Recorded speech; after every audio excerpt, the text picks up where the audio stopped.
네, 7월 30일 화요일 기도를 돕는 그 사람 매일 묵상. 오늘은 시편 61편 1절에서 8절입니다. 61편은 그 하나님에 대해서 그렇게 이야기하죠.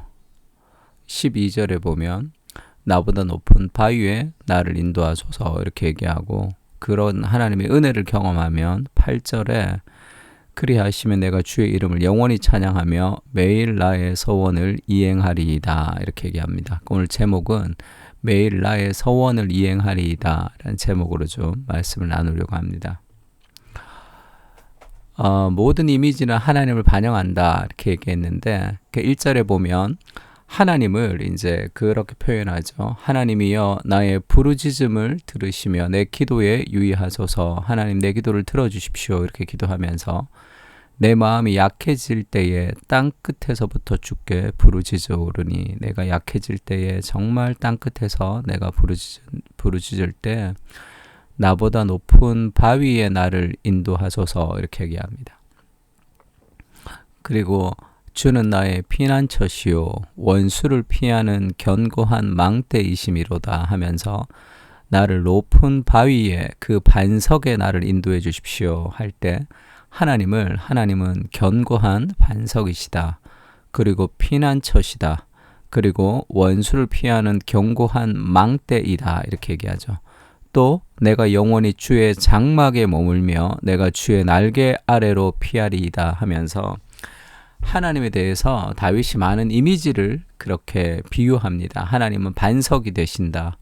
그리고 피난처, 그리고 견고한 망대가 되시고 나의 성전이 되셔서 내 장막이 되셔서 주님이 나를 피하게 해주신다 이렇게 얘기했던 이 많은 이미지를 하나님으로 지금 연결해서 설명하고 있습니다.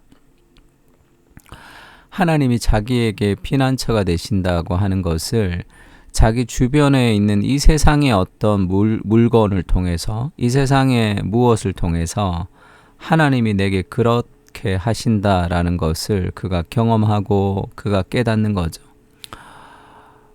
망대를 보면서 하나님이 나의 견고한 망대이십니다. 그렇게 얘기하고, 장막, 영원한 장막, 하나님이 나의 장막이 되시고 하나님이 나의 반석이 되셔서 내가 흔들리지 않습니다 라는 그런 고백들이, 우리가 반석을 볼 때 반석은 바위로서의 기능이 있고, 그 다음에 이제 망대는 견고한 망대로서의 기능이 있는 어떤 하나의 하나님과 동떨어진 물건이 아니라 세상에 있는 모든 것에는 하나님의 영광과 하나님의 아름다움이 다 스며져 있습니다.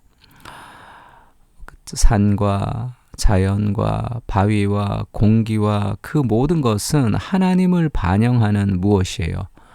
그러니까 우리가 반석할 때 큰 바위를 보면 그 바위라는 큰 바위에 하나님을 비유한 것이 아니라 그 바위가 가지는 어떤 본질은 하나님의 견고함을 드러내 주는 거죠.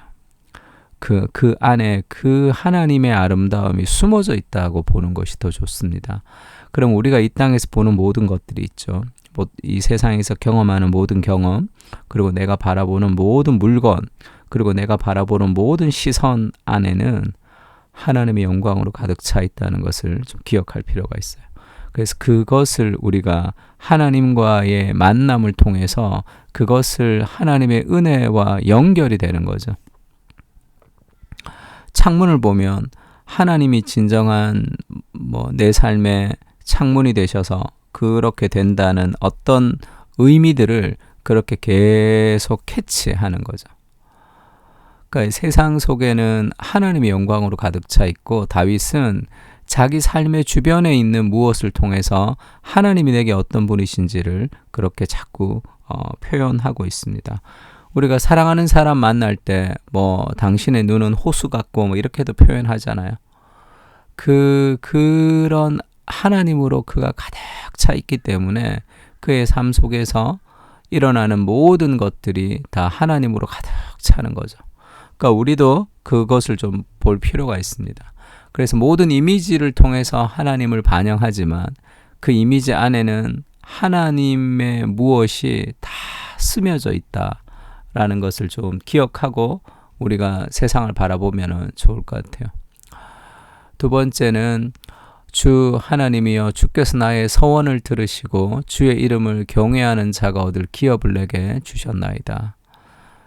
주께서 왕에게 장수하게 하사 그의 나이가 여러 대에 미치게 하시리이다. 왕이 등장하죠.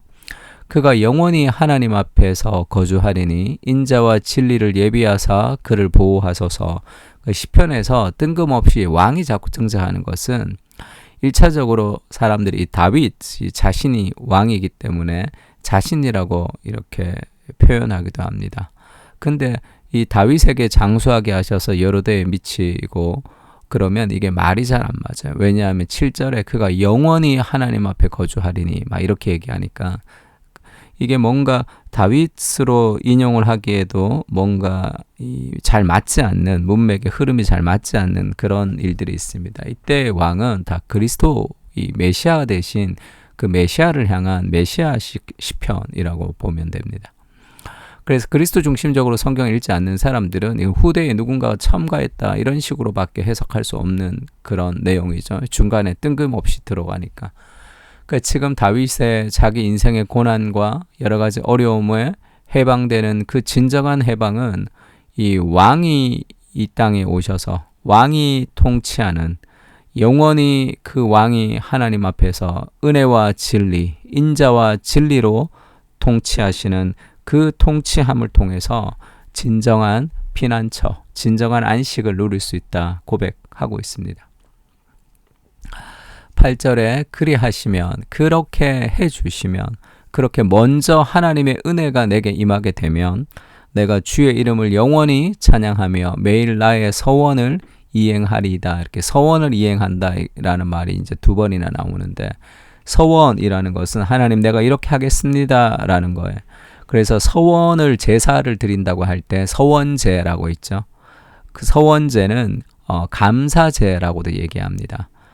그 제사 구약의 그 5가지 대제, 소제, 속건제, 속제제, 그 다음에 화목제라는 이 5가지 제사는 의무적으로 드려야 되는 제사인데 그 제사 말고 이 감사제, 서원제라고 하는 제사는 안 드려도 되는 제사인데 하나님께 너무 감사해서 드리는 제사예요.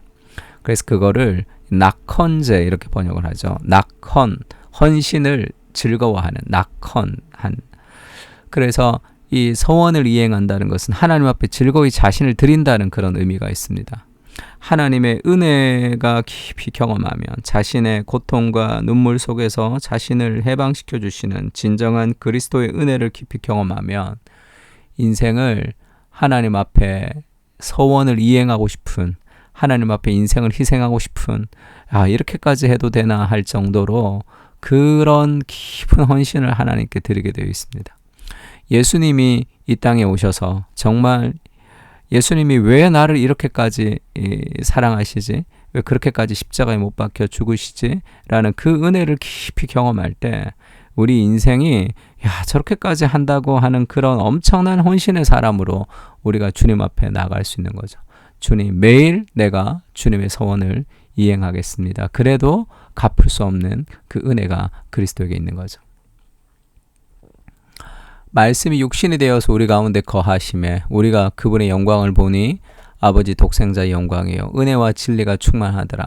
진정한 하나님이신 그리스도가 인간이 되어서 이 땅에 오셔서 은혜와 진리와 그 영광을 우리에게 보여주시고 그리고 우리를 위해서 십자가에 죽으셨단 말이에요. 왜 그렇게까지 했을까? 우리를 향한 사랑이죠. 그것을 정말 깊이 경험하면 내 인생이 이렇게 끝나지 않겠구나라는 생각을 할 수밖에 없습니다. 그리스도의 목숨을 버린 인생인 것을 정말로 그 가치를 깨달으면 이대로 살 수 없죠. 내 인생이 이렇게 살다가 이렇게 끝나는 인생이라면 그리스도의 목숨이 너무 아깝잖아요.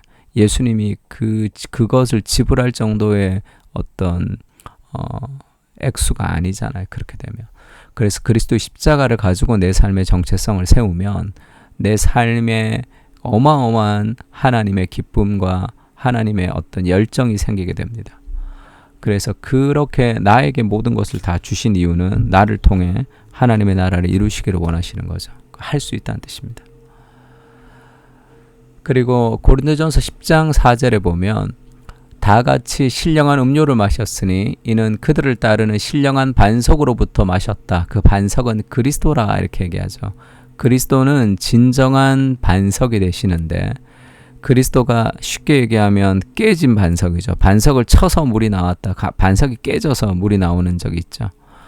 그 반석이 깨져서 물이 나온다는 것은 그리스도 십자가의 죽음을 통해서 우리를 살린다는 그런 뜻이죠. 그래서 우리가 예전에 찬송가 중에 만세 반석이 열리니 내가 들어갑니다. 이런 찬송가가 있었는데 만세, 온 세상에 반석이 열려서 그 안으로 들어가서 우리가 누린다는 거죠. 뭐를?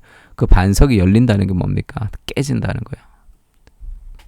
반석이 쪼개진다는 겁니다. 우리를 위해서 그리스도가 자신의 몸을 쪼개셨기 때문에 진정한 반석으로 우리가 견고하게 흔들리지 않고 살아가는 거죠. 세상은 하나님의 섭리로 가득 차 있습니다. 보이는 모든 곳에서 하나님의 손길을 경험하며 발견하게 하시고 우리를 안전하게 하시는 주님의 품 안에서 오늘을 살게 하여 주십시오.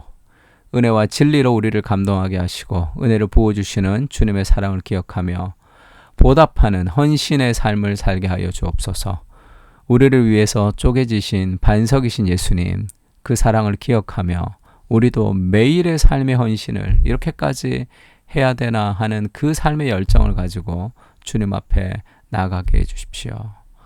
그렇게 우리 시편을 가지고 한번 기도했으면 좋겠습니다. 다 같이 기도하겠습니다.